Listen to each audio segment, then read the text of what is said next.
Hi there, and welcome once again to howtodrawandpaint.com. My name's Bob Davis, and what we're going to look at today is an oil painting tutorial. Now, we're going to use a stretch canvas 20 inches by 16, and you can see it's got that nice bounce that a canvas has, and it's the view of the 18th hole of a local golf club. Now, it's actually a commission painting as a retirement gift for the president of this golf club, not far from where I live. So I've got to get it right. But I thought what would be nice would be for you to see the process that I go through in actually getting from this stage to the finished picture. And we're going to do this over a couple of tutorials because to do it justice so that you can learn from it, I'm not going to be able to get everything in one tutorial. The first thing that we need to look at, that I've already done, is to paint the canvas in acrylic raw sienna. Now, I've only done a very pale wash, and you can see I've lightened the wash off in the sky area. I don't want that too dark, obviously, but by putting that yellow wash on the canvas in exactly the same way that you would do with acrylics, it gives a unity to the whole picture because you've got this warm glow underneath, and any little bits and pieces that you happen to miss with the oil paint, it's going to show through as yellow rather than stark white if you left it as the bare canvas. Now, the reason I've used acrylic paint rather than a thin wash of oil paint is that it's ideal for covering the canvas very, very quickly. The beauty of it is that this is dried in 5 minutes or so, whereas if I'd have done it with a very thin wash of oil paint, which was more thinners than paint, then I'd have been waiting at least 24 hours or possibly more for the thing to dry before I could get going again. Right, now I'm going to be using just 8 colours here.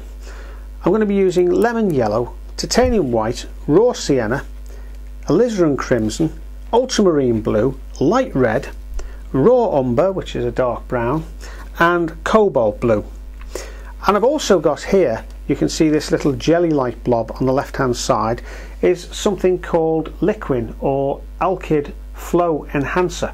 Probably heard that linseed oil is used as a medium, and linseed oil is wonderful as a mixing medium to thin the oil paint down and to help create all sorts of effects. The only problem with linseed oil, it does take forever to dry once it's mixed in with the paint. The great advantage of these flow mediums is that they both act in the same way as linseed oil, but they dry the oil paints at least twice as fast, so you can get on with things at a much quicker pace. Now, the only other thing I'll be using is not a tin of emulsion paint. It's actually an old tin that's empty and been cleaned out, and it's got low odour thinners on it. There's what it says on the tin.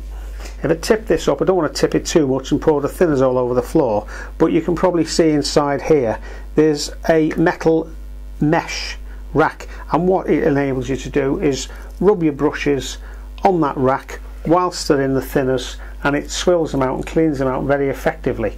Eventually the residue of the paint drops down into the bottom of the tin, causing a sludge, but it does leave that thinners relatively clean while you're working, and you can reuse that over and over again. And the reason I mention low odour thinners, if you've had a look at the other tutorial that I've done on getting started in oil paints, you'll know that the advantage of low odour thinners over something like turpentine is that most people can use it. A lot of people can't use turpentine or don't like to use it because it makes a heck of a smell, and with some people certainly it is an irritant to them and they simply can't use it, and they've shied away from oil paints for that reason. Well, low odour thinners makes it quite possible to paint with oils without that sort of problem. Now, what I'm going to use is no more than a cheap little watercolour brush that I got from a very cheap set, but I'm just going to use it with some thinned down blue paint to outline the basic shapes and the main shapes, and then I'll also put a hint in of some of the light and shade, so that effectively what I'm creating on the canvas is a tonal sketch, and it'll help you as well to see where the lights and darks are going in a composition like this. So let's get going. Right, I've given myself an idea. I don't want to paint those lines in in too much detail. I'll probably change them anyway before I'm finished. The main area and that area there is a little bit scruffy at the moment, so there's going to be a bunker there. You wouldn't think so, it looks like a coal tip at the moment. But this is the thing with oils and this thin paint, and you're able to go over it.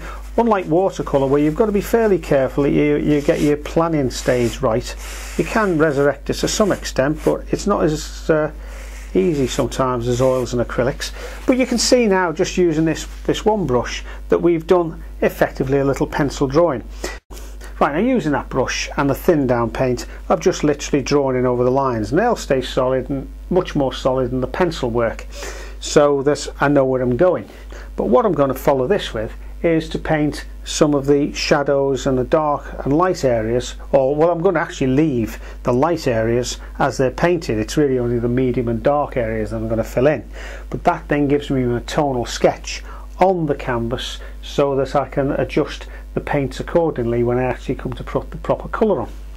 Using the low odour thinners and some of this alkyd gel, you can see how thin the wash is. You can see I'm making no attempt to do this in any great detail. Again, you can see how roughly I'm just filling in the doors and windows like that, not forgetting to put a fairly strong dark. There'll be quite a dark shadow under there because the eaves overlap quite a bit more than I've actually done, so I'll have to change that. Right, now I'm going to do that all the way through the painting. The distant trees, for example, will be fairly pale blue in the distance in the finished painting, so that's what I'm going to do now. A much paler colour than this, for instance, which is obviously much closer and darker. Right, you can see the idea now. I've just moved on to a bigger brush to get some of the sky in, and it's just to give a hint of the cloud shape.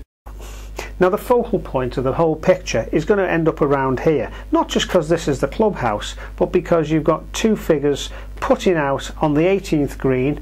There's going to be the red flag here that one of the figures is holding while the other one puts, and red, a little flash of red is always a very useful device as an accent colour for a focal point, and that's going to appear around here pretty well on the rule of thirds. And for those of you who don't know what that means, all it is that if, particularly with a landscape picture, you mentally divide the picture up into thirds, like 1, 2, 3, and imagine two lines coming down like that, and then divide the picture into thirds that way, and you've got two imaginary lines like that. Where those lines here intersect, you'll find 4 positions, 1, 2, 3 and 4, and if you can get your focal point on or around one of those intersections, don't ask me why that works, but it does work, that if you use one of these 4 focal points, the picture ends up looking much better balanced and much more compositionally sound. These lines will be leading down into the green. These shadows from the trees will be heading the eye towards the same place. The shadows and the dark areas of the sky are bringing the eye down from here. Incidentally, I've just noticed that the sky's crying, so no problem, we'll just take that out. Paper towel, sorted. And even here, this slope leads naturally down to this point here and onto the focal point by the green. The whole green, of course, is backed off by dark buildings, so the opportunity is there is to keep this green as a lighter area and the buildings and the trees and the surrounding areas slightly darker. So in every way you can see the way the eye is being pushed towards that focal point. So I'm very happy with that as a composition. So there we are, there's the first stage. I'll let that dry, and when that's dried off, I'll come back for the next tutorial when we start putting some of the basic colour in. So I'll see you then. Cheers.